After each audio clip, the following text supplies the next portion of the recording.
Kidung Agung 2 ayat yang kelima. Kuatkanlah aku dengan penganan kismis, segarkanlah aku dengan buah apel, sebab sakit asmara aku.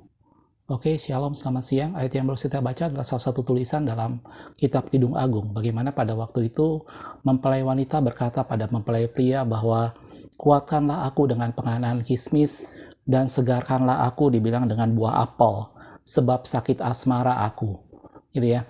Pada video ini kita akan melihat sedikit tentang arti di balik ini semua. Ini adalah satu gambaran, satu peristiwa di mana pada waktu itu mempelai wanita merindukan mempelai laki-laki. Dan di sana digambarkan bahwa mempelai wanita dengan penuh kerinduan berjumpa dengan mempelai laki-laki dan dia meminta kepada mempelai laki-laki supaya dikatakan kuatkanlah aku dengan penganan kismis dan dibilang segarkanlah aku dengan buah apel sebab aku sakit asmara. Gitu ya. Penganan kismis dan buah apel itu menjadi sesuatu yang kalau kita biasanya lihat mungkin dalam kasus seperti ini di mana orang yang sedang merindukan pasangannya, mungkin kita berpikir kenapa untuk mengobati rasa rindunya dia malah minta dikuatkan dengan penganan kismis dan minta disegarkan dengan buah apel. Bukankah untuk mengobati suatu rasa rindu adalah berjumpa, bertelepon, atau melakukan segala sesuatu yang membuat rasa rindunya bisa diobati. Tetapi dalam kasus ini, bagaimana mempelai wanita itu merindukan mempelai laki-lakinya dan dia bilang, aku sedang sakit asmara, gitu ya, sick of love, benar-benar dalam satu kondisi di mana dia sangat rindu berjumpa dengan mempelai laki-lakinya. Gitu ya.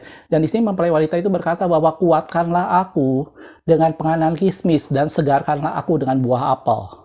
Gitu ya. Nah, di sini kita akan melihat mengenai dua hal ini, bagaimana dia bilang kuatkanlah aku dengan penganan kismis dan segarkanlah aku dengan buah apel.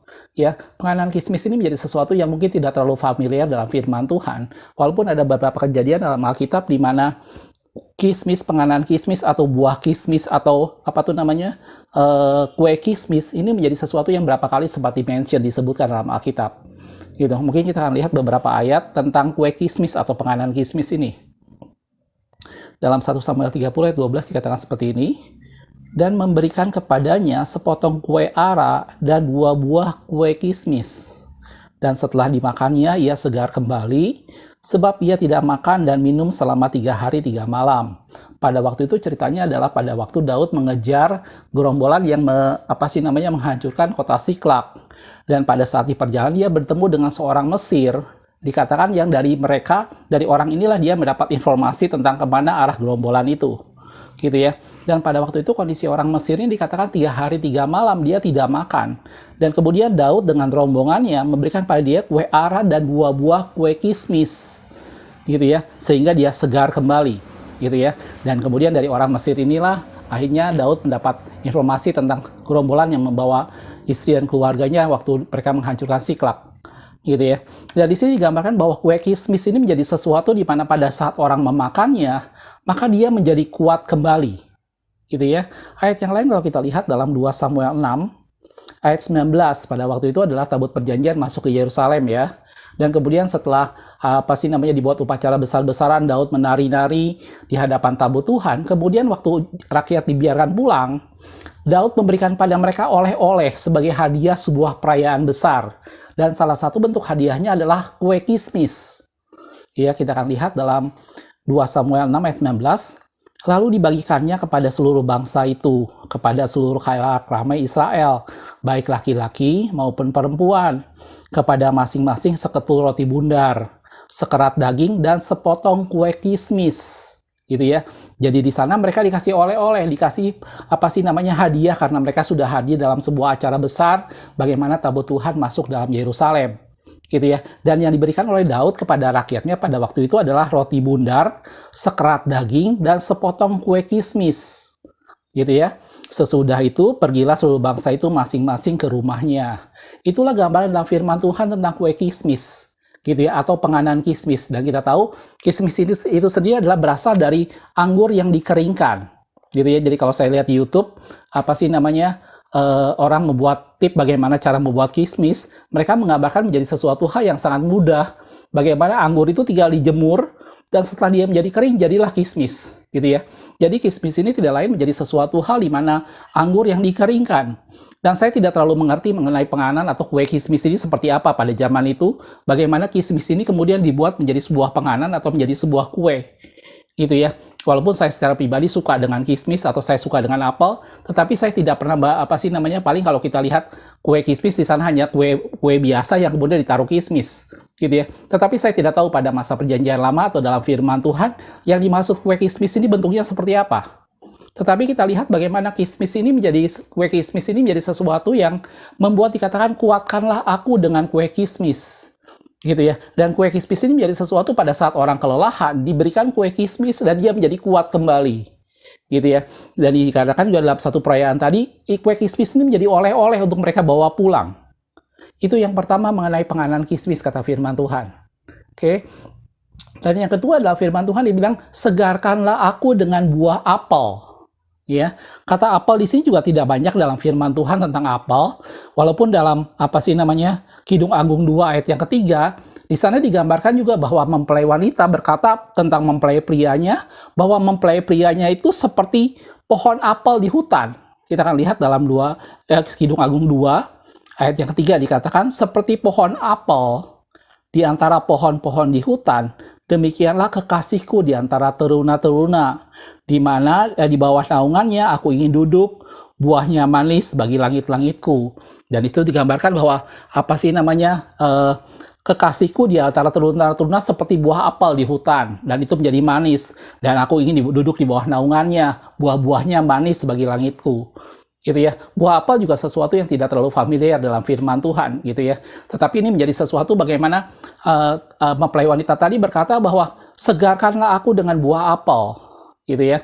Dan apel ini menjadi sesuatu yang kata firman Tuhan tadi dikatakan ini menggambarkan sesuatu yang suatu sukacita, suatu berkat, suatu kenikmatan di bawah naungan mempelai pria tadi, gitu ya. Kalau kita lihat dalam Yoel 1 ayat 12 dikatakan pohon anggur sudah kering dan pohon ara sudah merana, pohon delima juga pohon korma dan pohon apel, segala pohon di padang sudah mengering. Sungguh kegirangan Melayu dari antara anak-anak manusia, karena pohon apel mengering, karena pohon delima mengering, maka itu menggambarkan suatu kegirangan yang melayu, kegirangan yang menjadi layu, gitu ya, di antara anak-anak manusia. Jelas aku? Jadi itu adalah gambaran dalam firman Tuhan mengenai penganan kismis dan buah apel. Dan tadi saya sudah bilang bahwa dalam Kidung Agung pasal yang tadi, yang pasal ayat 2 ayat 5 tadi dikatakan bahwa aku sedang sakit asmara, aku sungguh rindu berjumpa dengan mempelai pria, dengan pasanganku mempelai pria. Dan mempelai wanita tadi berkata bahwa kuatkanlah aku dengan penganan kismis, sesuatu yang membuat dia menjadi kuat. Dan dia bilang, segarkanlah aku dengan buah apel, sebab aku ini sakit asmara. Nah, ini bicara tentang sesuatu yang membawa suatu kenikmatan, sesuatu yang membawa sesuatu yang menyegarkan bagi tubuh seseorang pada saat dia menanti-nantikan Tuhan. Pada saat dia menanti-nantikan kerinduannya untuk berjumpa dengan Allah.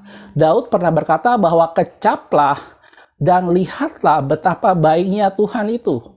Gitu ya. Dan ini menjadi sesuatu bagaimana mempelai wanita itu merindukan sesuatu yang manis dari pasangannya, merindukan sesuatu yang menguatkan dia, merindukan sesuatu yang menyegarkan dia. Dan itu digambarkan seperti penganan kismis dan seperti buah apel, gitu ya. Dan ini menjadi sesuatu hal yang Daud gambarkan bahwa seperti itulah kita menikmati Tuhan. Ada sesuatu yang membuat kita bisa mengecap manisnya Tuhan. Ada sesuatu yang kita bisa mengecap sesuatu yang indah yang Tuhan berikan pada Anda dan saya, gitu ya. Saya ingat dulu kalau sampai sekarang kalau misalnya tiap kali saya ke Bandung, gitu ya, walaupun tidak setiap tahun saya pulang ke Bandung, tapi setiap kali saya ke Bandung, saya punya satu makanan atau beberapa jenis makanan yang mungkin sederhana, tetapi saya suka dengan makanan itu. Dan biasanya kalau kita ke Bandung, kita sengaja meluangkan waktu untuk mencari makanan itu sekedar mengobati rasa rindu untuk mengecap makanan itu, gitu ya.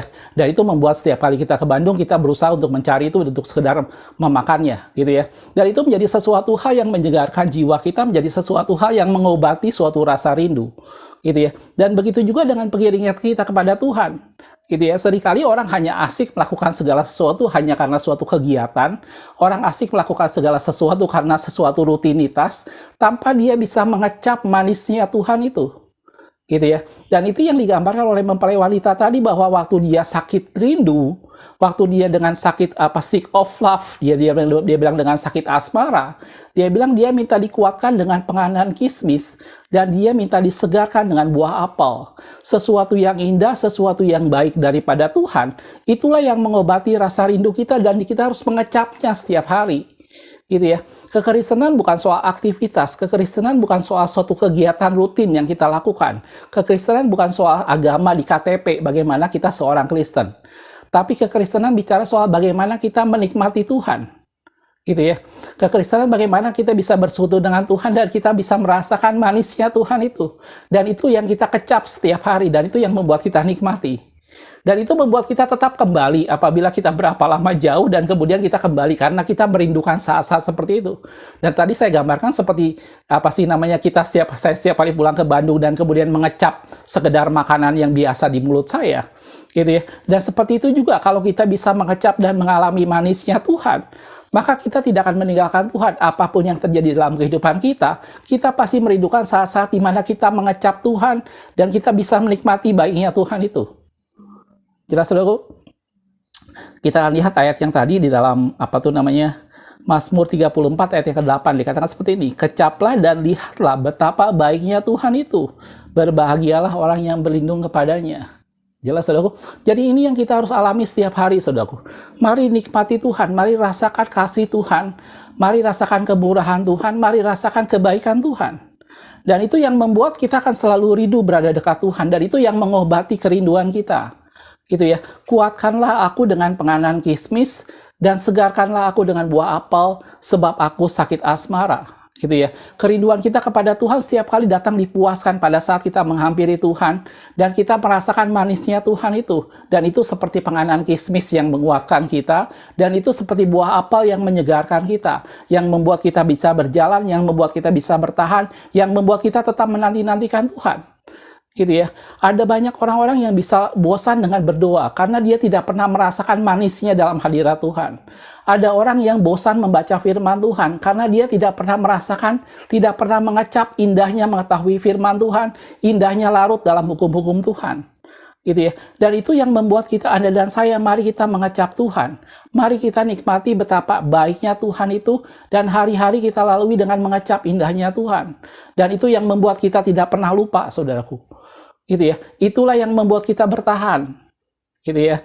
Dan ini yang digambarkan dalam firman Tuhan oleh mempelai wanita tadi, bagaimana dia dengan penuh rindu, bagaimana dia rindu menantikan mempelai pria, dan dia berkata bahwa segarkanlah aku, kuatkanlah aku dengan penganan kismis, dan kuatkanlah aku dengan buah apel. Jelas, saudaraku? Kita lihat beberapa ayat terakhir dalam Mazmur 119 ayat 174 dikatakan, aku rindu kepada keselamatan daripadamu ya Tuhan, dan Tauratmu menjadi kesukaanku. Gitu ya. Obati rindu Anda dan saya dengan kita menikmati Tuhan. Apabila Anda merindukan Tuhan, datang kepada Tuhan, dan Dia akan memuaskan kerinduan kita dengan manisnya Tuhan itu. Gitu ya. Dan setiap kali kita bisa mengecap indahnya Tuhan, setiap kali kita bisa mengecap hadirat Tuhan yang luar biasa, yang membuat kita tidak akan beralih. Dan itulah yang mengobati rindu Anda dan saya. Dan kata firman Tuhan dikatakan, aku rindu keselamatan daripadamu, dan Tauratmu menjadi kesukaanku. Dalam 2 Timotius 4 ayat yang ke-8 dikatakan, sekarang telah tersedia bagiku mahkota kebenaran yang dikaruniakan kepadaku oleh Tuhan, Hakim yang adil pada harinya. Tetapi bukan hanya kepadaku, melainkan juga kepada semua orang yang merindukan kedatangannya. Jelas, saudaraku? Kekristenan bicara soal bagaimana kita merindukan Tuhan setiap hari. Kekristenan bicara bagaimana kita semakin intim dengan Tuhan. Seperti seorang mempelai wanita yang sakit asma, yang sakit rindu bertemu dengan pasangannya mempelai pria. Dan dia katakan bahwa kuatkanlah aku dengan penganan kismis, sesuatu yang manis, sesuatu yang menguatkan. Dan dia bilang segarkanlah aku dengan buah apel. Ya, mari kita mengecap manisnya Tuhan setiap hari.